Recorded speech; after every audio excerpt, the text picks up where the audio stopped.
Sunday saw 225 local cases of COVID reported, along with 12 in quarantine on arrival. Top of the tree, Samut Sakhon with 202.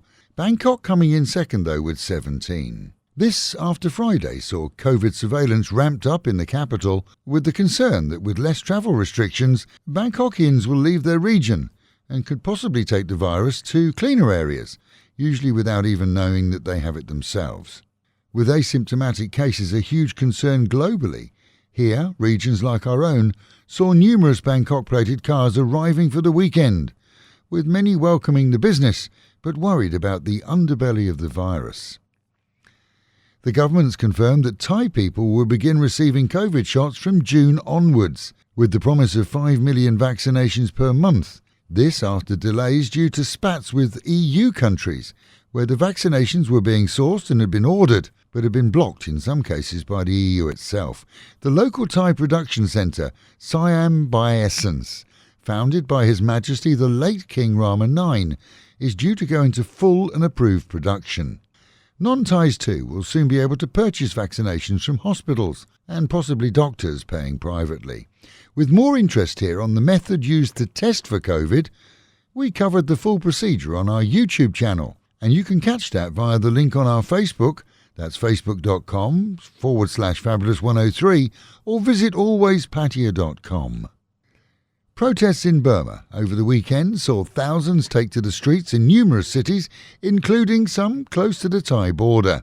Protesters carried red balloons symbolising the party of elected leader Suu Kyi, who remains under house arrest.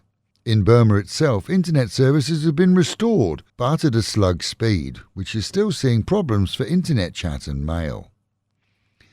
The Deputy Health Minister, along with Thailand's Cybercrime Division, have told the press that 10 locations within Thailand have been raided in a concentrated investigation into illegal child surrogacy, following revelations last week that many women here had been due to cross to Cambodia to give birth, often in exchange for large amounts of money, but instead because they couldn't travel had given birth here, despite laws prohibiting most surrogacy in Thailand. 3 non-Thais and 4 Thais have been arrested during the raids that found that the operators were masquerading as a cleaning company, but advertising for willing surrogates on social media, promising 500,000 baht a time.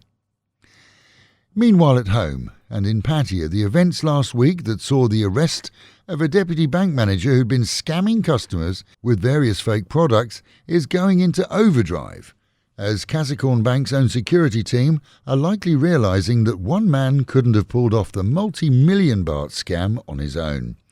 With some having lost millions and others over 10 million, most if not all had bank books and certainly deposit slips which are not showing up in the banking system.